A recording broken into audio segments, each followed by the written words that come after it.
Bom dia, meus amados. A graça e a paz do Senhor. Eu sou o pastor Rômulo Pereira, da Igreja Batista Palavra da Graça, e hoje nós vamos estudar os Atos dos Apóstolos, capítulo 14, verso 3, que nos diz: Paulo e Barnabé passaram bastante tempo ali falando corajosamente do Senhor, que confirmava a mensagem de sua graça, realizando sinais e maravilhas pelas mãos deles. Bom, meus amados, estamos vendo aqui o apóstolo Paulo e Barnabé continuam em Icônio, e aqui mostra primeiro o que eles pregavam. O que eles pregavam? Falavam corajosamente do Senhor. Então essa é a missão da igreja. A missão da igreja é falar do Senhor Jesus Cristo. Não é discutir sobre política, discutir sobre questões outras que não o Senhor Jesus. É óbvio que o evangelho se aplica a tudo, mas o centro, o cerne, o mais importante é anunciar Cristo, a sua mensagem, o perdão dos pecados, que o ser humano precisa se transformar, se arrepender, que ele precisa perdoar como é perdoado, precisa buscar a Deus e obedecer ao que Deus nos ensina para o nosso próprio bem e tudo isso. Essa é a missão da igreja.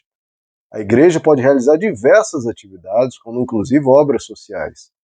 Mas obras sociais e questões outros também podem fazer. Sabemos que ONGs, por exemplo, fazem obras sociais.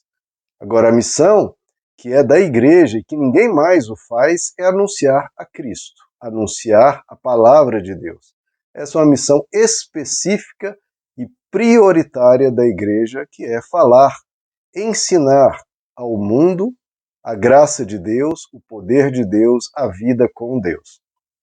E quando eles anunciavam o Senhor, o que ocorria aqui, queridos? Diz que Deus confirmava a mensagem de sua graça, realizando sinais e maravilhas. Então veja, por que era necessário isso? Era necessário confirmar a mensagem. Era necessário confirmar a mensagem porque a mensagem não estava confirmada ainda. Veja, que o único escrito que os apóstolos tinham era o Antigo Testamento. O Novo Testamento ainda não existia. Os judeus e os gentios consideravam aqueles apóstolos, aqueles discípulos de Jesus, como uma seita. E uma seita herética, uma seita que estava ensinando falsos ensinos. E que Jesus era o falso Messias, um criminoso que foi morto.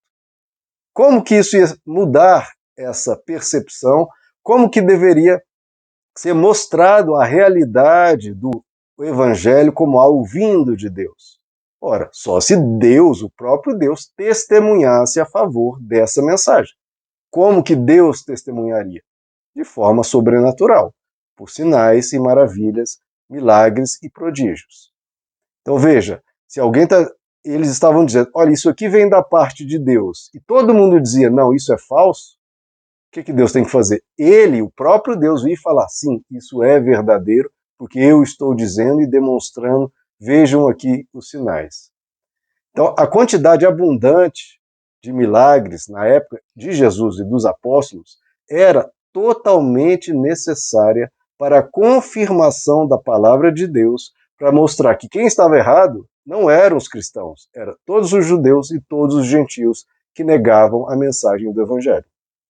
É o que o próprio autor aos Hebreus diz lá em Hebreus 2, que como escaparemos nós se negligenciarmos tão grande salvação, a qual, tendo sido anunciada inicialmente pelo Senhor Jesus, foi-nos depois confirmada pelos que a ouviram, testificando, olha quem? Testificando Deus, juntamente com eles, por sinais e prodígios.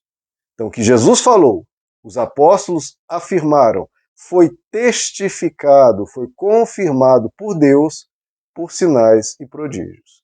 Eu vejo que os milagres, claro, queria sim beneficiar as pessoas, curar as pessoas, ajudar as pessoas. Mas a missão principal era ser um sinal. O que é um sinal? Sinal é algo que aponta para outra coisa. O objetivo do sinal não é ele em si, é apontar para onde ele está apontando. Um sinal, uma seta, aponta para um lugar, o objetivo é o lugar. Então, o sinal, o objetivo do milagre não era meramente a cura ali, porque, como eu já expliquei, toda cura é temporária, queridos. Toda cura é temporária. Você é curado de uma doença, mas um dia vai falecer de outra. Então, toda cura é temporária. Estamos num corpo fadado a perecer. Agora, o que nunca vai perecer é a mensagem do Evangelho e a vida eterna que o Evangelho promete. Então, uma cura, qual que é o objetivo principal? Aquela cura temporária?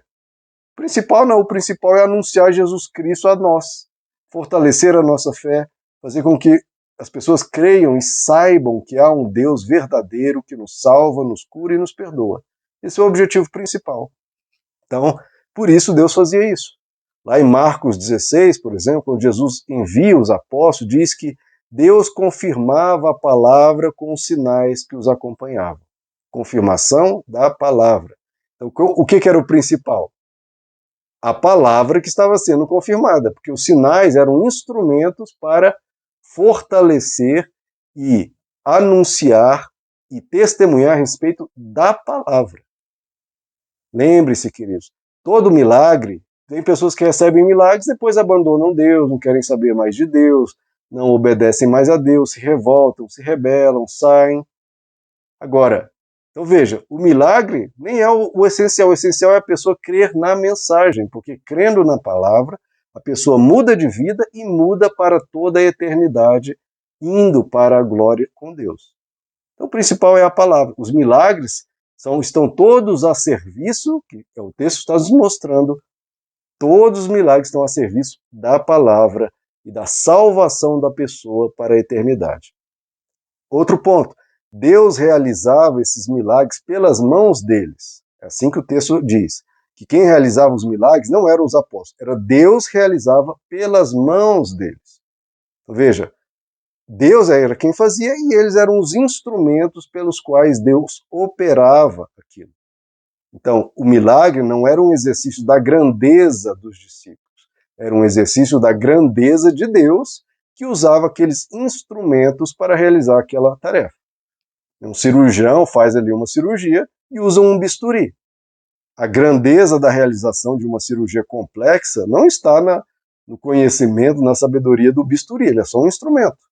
Útil, claro, aperfeiçoado para aquilo, mas a grandeza da sabedoria está no cirurgião, que estudou há muitos anos, uma década ou mais, se especializou, estudou e se preparou para aquilo. Então, a grandeza é de Deus. Toda honra, toda glória pertence a Deus. O ser humano ali é um instrumento. E o instrumento deve permanecer humilde se quiser continuar a ser um bom instrumento. E se colocar, como todo instrumento, a serviço daquele que está realizando aquela obra. E não se promover a partir do que ocorreu, se promover e querer ganho próprio. Porque aí ele se degenera, se corrompe e se estraga. Né? Isso tem que ser um cuidado para nós, não idealizarmos, não endeusarmos um ser humano, que é só um instrumento. Não endeusar o ser humano, porque senão nós nos corrompemos e corrompemos ao próprio instrumento endeusando. Se o ser humano for idolatrado, ele se perde. Ele e os que o idolatram. Quantas e quantos casos nós já vimos de pessoas que foram idolatradas, endeusadas, aquele líder tropeçou, caiu, ele se perdeu e as pessoas que seguiam a Deus por causa dele acabavam se perdendo também, que é uma tragédia completa, mas, claro, ia ocorrer. Porque nós buscamos e servimos e engrandecemos a Deus. Ele é perfeito, é Ele que realiza. E, queridos, o último ponto aqui diz que testemunhava a respeito da mensagem de sua graça. Essa é a mensagem do Evangelho, queridos. É uma mensagem de graça, de salvação, de Deus se dando ao ser humano, Deus perdoando gratuitamente, Deus abençoando gratuitamente. É tudo por graça. É tudo que Deus faz por nós, não é porque merecemos ou não, é porque Ele faz por amor. Faz gratuitamente, é um favor que é nos dado, é um presente. Tudo é, da parte de Deus, graça, porque Ele não precisa de nós, Ele não precisa de absolutamente nada. Então o que Ele faz vem do próprio coração dele, em amor, e nos dá por sua graça. por sua bondade, por sua misericórdia, pelo seu amor para conosco. Em Atos 20, 24, o apóstolo Paulo diz do ministério que recebeu do Senhor Jesus para dar testemunho do evangelho da graça de Deus. Então, não falou do evangelho do juízo de Deus, ou da santidade de Deus, não. O evangelho da graça de Deus. O que é evangelho? É uma boa notícia. A palavra evangelho significa boa nova, boa notícia. Que notícia? Que Deus é um Deus da graça. É o Deus que recebe o ser humano na condição dele gratuitamente, oferecendo perdão gratuito, dando ao ser humano a eternidade de graça, pelo que ele fez na cruz. Em Atos 20, 32 também diz, o apóstolo Paulo, vos encomendo a Deus e a palavra da sua graça. A palavra de Deus é uma palavra de graça. O evangelho é o evangelho da graça. Então tudo é graça em Deus. Esse é o caráter de Deus, é um caráter de graça. O evangelho da graça, a palavra da graça. Olha como tudo é graça em Deus. Como ele é todo bondade, todo amor, todo graça. Esse é um Deus maravilhoso que merece ser seguido, honrado e amado. Meus amados, que Deus lhes abençoe. A graça e a paz do Senhor.